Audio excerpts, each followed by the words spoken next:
अरे अब कुछ मत पूछ विमला, लाख जतन करने के बाद भी महीने के आखिर तक हाथों में चमन्नी भी नहीं बच पाती। कभी अपने लिए कोई छोटी सी भी चीज लेनी हो तो 10 बार सोचना पड़ता है। तू सही कहती है, आमदनी तो बढ़ती नहीं, लेकिन दूसरी तरफ महंगाई दिन ब दिन बढ़ती ही जा रही है। राशन वाले का बिल, दूध वाले का उधार। अरे तुम औरतें बस इसी तरह जिंदगी भर रोती रहोगी। खुद के पैरों पे खड़े होने की सोचो, तब तुम्हें पैसों के लिए किसी का मुंह नहीं देखना पड़ेगा। अरे तू इतनी बड़ी बड़ी बातें कर रही है, तू ही बता दे हम क्या करें।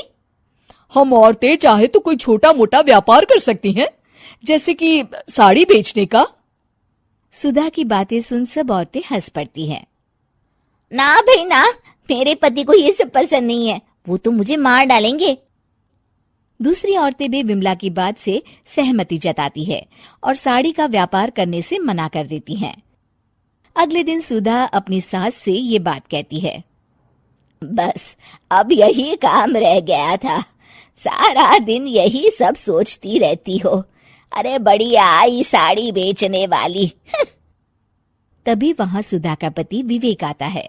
अपनी माँ की बात काटते हुए कहता है, अरे माँ, सुधा ठीक ही तो कह रही है। अगर ये साड़ियों का व्यापार करना चाहती है तो इसमें क्या गलत है। मुझे तो सुधा की बात पसंद आई। अरे मजाक है क्या व्यापार करना, अच्छे अच्छों की खटिया खड़ी हो जाती है। मैंने दुनिया देखी है। बेटा तुम लोग ज्यादा हवा में मत उड़ो, और फिर साड़ियाँ खरीदने के लिए पैसे कहाँ से लाएगा। तुम उसकी चिंता मत करो माँ, मैं देख लूंगा।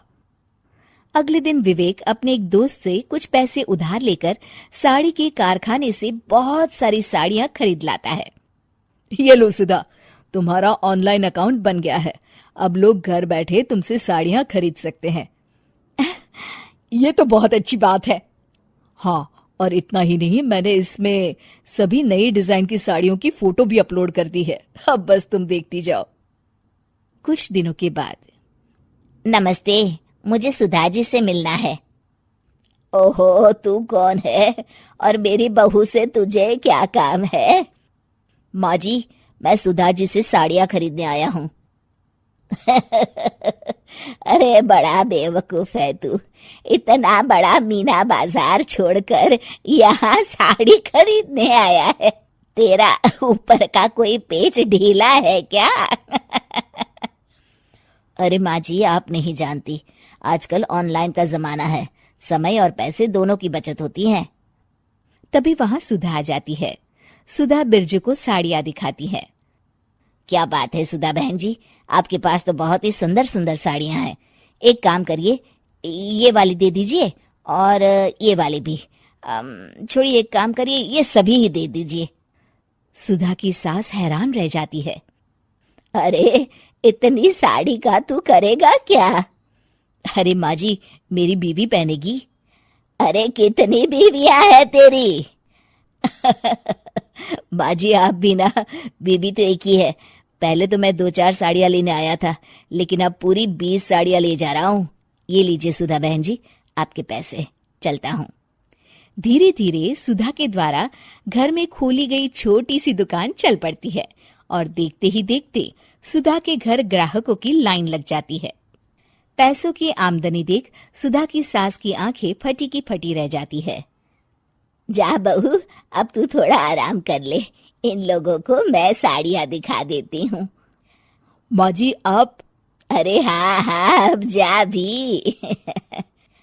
इस तरह सुधा की सास भी उसके कारोबार में हाथ बटाने लगती है।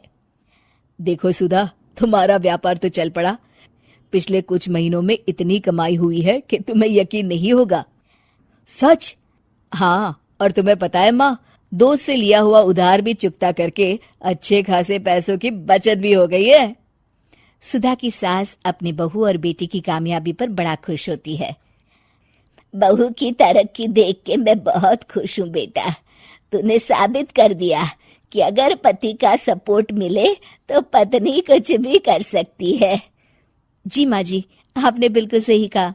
तो हेलो दोस्तों, आपको कैसी लगी ये कहानी? अगर आपको ये कहानी अच्छी लगी हो तो वीडियो को लाइक जरूर कीजिए और एक प्यारा सा कमेंट करके जरूर बताइए कि आपको ये कहानी कैसी लगी। और अगर आपको लगता है कि ये कहानी आपके दोस्तों को भी सुननी चाहिए तो उनके साथ इसे शेयर कर दीजिए। और ऐसे ही मजेदार वीडियो देखने के लिए हमारे चैनल को सब्सक्राइब करना मत भूलिए। और मैं दिल से यही चाहता हूँ कि आप लोग हमेशा खुश रहें, स्वस्थ रहें और अपनी जिंदगी में आगे बढ़ते रहें। वीडियो देखने के लिए धन्यवाद। मिलते हैं अगले वीडियो में। Bye bye.